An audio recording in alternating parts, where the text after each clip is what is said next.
नमस्कार. आज आपण मस्त असं खमंग चमचमीत खारं वांगं बनवतोय. तर सुरुवातीला आपण मसाला करण्यासाठी सगळे जिन्नस भाजून घेऊया. कढईमध्ये 1 टेबलस्पून तेल घातलंय. एक मोठा कांदा मी उभा पातळ चिरून घेतला होता, तो घालायचा आहे आणि या कांद्याला छान तांबूस रंगावर परतून घ्यायचं आहे.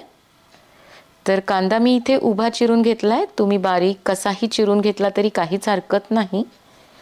थोडासा तांबूस व्हायला सुरुवात झाली की यामध्ये लगेच लसूण आणि आलं घालायचं आहे.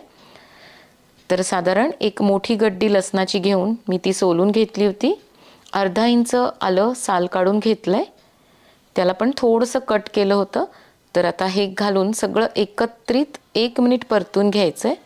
तर कांदा आलं लसूण आता इथे परतून झालेला आहे, छान तांबूस रंग आलेला आहे, तर काढून घ्यायचं आहे. त्याच कढईत आता खोबरं घालूया. तर इथे मी सुक्या खोबऱ्याचे 2 टेबलस्पून काप करून घेतलेत, ते पण छान भाजून घ्यायचेत. घरात अगदी ओलं खोबरं असेल तर ते सुद्धा तुम्ही वापरू शकता. तर आता इथे आपलं खोबरंसुद्धा भाजून झालेलं आहे, काढून घ्यायचं आहे. मसाला थंड होतोय तोपर्यंत आपण वांगे कट करून घेऊया. वांग्याच्या खालचा भाग असतो म्हणजे दांड्याजवळचा असतो, त्याला भरपूर काटे असतात, तर तो भाग काढून घ्यायचा आहे. आणि या दांड्याला पण जे काटे आहेत ते पण सुरीने कट करून घेऊया, म्हणजे काढून घ्यायचेत.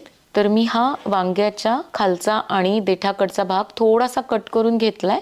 आता मधून कट करून घेऊया आणि कट केल्यानंतर आतमध्ये चांगलं पाहून घ्यायचं आहे. बऱ्याच वेळेस आतून वांगे किडके असतात. इथे मी पाणी घेतलंय, त्यामध्ये मीठ घालूया आणि मग ही वांगी त्यामध्ये घालायची आहेत, म्हणजे वांगी काळी पडत नाहीत. तुम्ही हवं तर अगदी पूर्ण जो हिरवा भाग असतो तो सगळा काढून घेऊ शकता, कारण बऱ्याच जणांना तो भाग सुद्धा आवडत नाही, तो थोडा कडक वाटतो. मसाला पण थंड झालेला आहे, तर मिक्सरच्या भांड्यात घालूया. पाव कप भाजून घेतलेले शेंगदाणे घालायचेत. 5 ते 6 हिरव्या मिरच्या घातल्या आहेत. मूठभर कोथिंबीर धुवून घेतली होती, ती घालायची आहे. आणि आता गरजेपुरतं पाणी घालून मिक्सरमधून वाटून घेऊया. तर अशा पद्धतीने मी आता वाटून घेतलंय. फार अगदी बारीक केलेलं नाही, किंचितसं जाडसर ठेवलंय, म्हणजे भाजीचा रस्सा एकदम चवीला छान लागतो. फार जर आपण बारीक केलं तर मग भाजीचा रस्सा घट्ट होत जातो. कढईमध्ये 3 ते 4 चमचे तेल घालायचंय. तेल छान गरम झालं की 1 चमचा मोहरी घालूया आणि मोहरी छान तडतडायला सुरुवात झाली की अर्धा चमचा जिरे घालायचेत. आणि लगेच आता यामध्ये हे चिरून घेतलेले वांगे घालूया आणि हे वांगे आता तेलावर परतून घ्यायचेत. वांगे असे तेलावर थोडेसे आधी परतून घेतले म्हणजे खायला छान लागतात आणि शिजतातही लवकर. तर डाग पडेपर्यंत परतायचेत. आता जवळपास 2 ते 3 मिनिट झाली आहेत. वांगे आपले चांगले परतून झालेत. हलकेसे याला डाग पडायला सुरुवात झाली आहे. यामध्ये आपण वाटून घेतलेला आता मसाला घालूया आणि मसाला वाटताना नेहमी बेताचंच पाणी घालायचं, म्हणजे हा मसाला परतताना अंगावर उडत नाही. सगळं बुडापासून छान मिक्स करून घ्यायचं आहे आणि 2 ते 3 मिनिट याला परतून घेऊया. थोडंसं आता हे वाटण परतून झालेलं आहे, तर सुके मसाले घालायचेत. पाव चमचा हळद, अर्धा चमचा लाल तिखट, तर आपण आधी हिरवी मिरची पण घातलेली आहे, छोटा चमचा मीठ आणि अर्धा चमचा गरम मसाला. गरम मसाला नसेलच तर तुम्ही कुठलाही घरगुती मसाला वापरू शकता. 1 चमचा धणे जिरे पूड घातली आहे आणि हे सगळं आता 2 ते 3 मिनिट परत छान परतून घ्यायचं आहे. बुडापासून व्यवस्थित मिक्स करून घेऊया.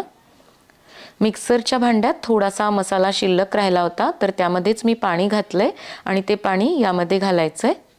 आता चांगलं हलवून यावर झाकण ठेवूया आणि छान तेल सुटेपर्यंत मसाला परतून घ्यायचा आहे. तर आता कडेने तुम्ही पाहू शकता मस्त असं याला तेल सुटलेलं आहे, म्हणजेच मसाला व्यवस्थित परतून झालेला आहे.